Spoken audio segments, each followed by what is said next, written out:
What's up guys, Loom here. Welcome back to the channel, and thanks for tuning in. Season 2 is well underway with the new raid, Mythic Zeros, Keystones, a new PvP season, and new world content. On Tuesday's stream, I defeated the new Zekbeer style challenge boss called the Underpin, who is located in the Demolition Dome in Northern Undermine. To access the normal mode version of this encounter, you just need to complete a level 7 delve with lives remaining, and to open the hard mode, you just need to complete a level 10 delve with lives remaining. Delves do seem to be tuned pretty generously in the player's favor, with many players able to complete up to and through their level 11 delves in last season's gear while collecting new curios for brand. I did this pretty comfortably on Tuesday's stream before Tuesday's raid. Raid was cool, we had a good time. The trash is a little wild. I can see people being frustrated with that, but we had a good time. I did not get a chance to fight the double question mark version of the Underpin until mid-Wednesday. Boy is he tough. Blizz did do a good job this time of not requiring the players to be slammed up against a wall in a cramped space, and the complete lack of a ceiling prevents us from having issues with an obscured camera, causing us to reposition it or zoom in and out while maintaining appropriate positioning for tanking a boss, yet DPSing an ad that's snugged up against the wall, having to dodge frontals, and what's perceived as an artificial difficulty curve requiring you to be a master cameraman on top of playing the game in a challenging environment. Those are definitely some points on the board for Blizzard.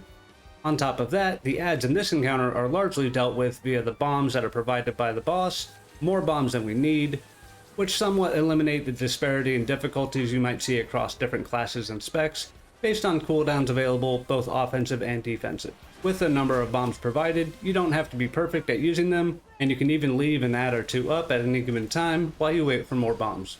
If I were to provide a single tip for this encounter, it would be to have a key binding for interact with target.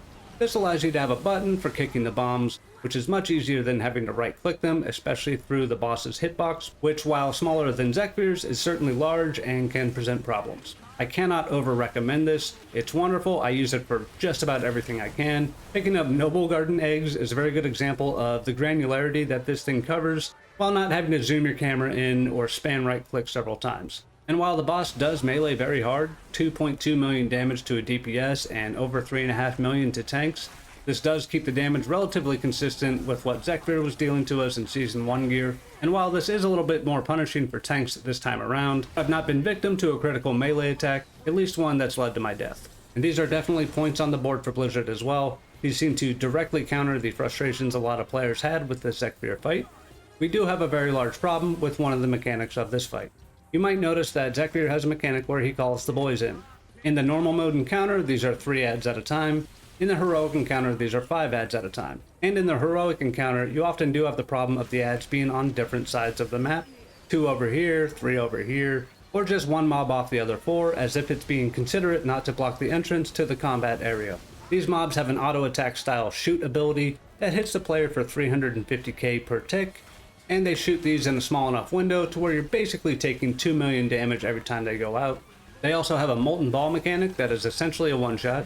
That's indicated by a very visible and intimidating red line. I've still yet to get to the actual problem.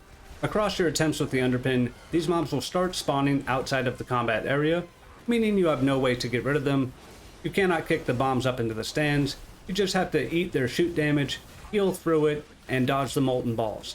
Though when shot from up in the stands, you cannot see the molten ball's path from the red line, it no longer exists, and you're just kind of dodging it based on intuition or mentally keeping track of where all the ads are. And you might be saying to yourself, hey, this is just a heroic mechanic. I don't feel that that is the case. Every time I enter a fresh Demolition Dome instance, the first several waves of these guys spawn appropriately in the combat area, and I'm able to take care of them, for the most part. But over time, even on the initial pull of a fresh instance, these mobs will start spawning outside of the arena, which jacks the challenge up to near impossibility. Initially, I thought that, hey, you just might have to deal with 5 in the rafters at any given time. There are multiple clips in this video that show the second wave of ads spawn, and the initial wave of ads are still there, meaning you're just dealing with all of that at once. I've yet to survive to a third wave of ads in this scenario. The fight becomes very difficult just to survive and out-heal the basic shoot damage that these ads provide, on top of the boss's melee that they've already eclipsed by the second set of ads. This is to say nothing of the increase in molten balls that you have to dodge, which look comically difficult to do by the second wave of ads. In fact, every clip in this video has ended at some point due to ads being outside of the combat area. That's not to say I couldn't have dodged better, but it does not seem to be the intended design of the fight. If the intended version of this fight is to sometimes deal with the ads in the encounter space, but for them to eventually just grab tickets in the cheap seats, shooting down at you with you having little recourse, then that's good to know. We'll just have to deal 2.5 to 3 million damage across several minutes of this fight before we can get to 20, 25, or 30 ads in the rafters, at which point it would become absolutely unhealable. I'm going to go out on a limb here and say the damage and healing checks required to either bypass or live through 20, 25, or 30 ads in the rafters are not possible even with full gear from this season. These checks might be doable with a group of 5 people, but requiring 5 people would be a pretty big departure from the Mage Tower style challenge that we all enjoyed, for the most part, with Zekbeer.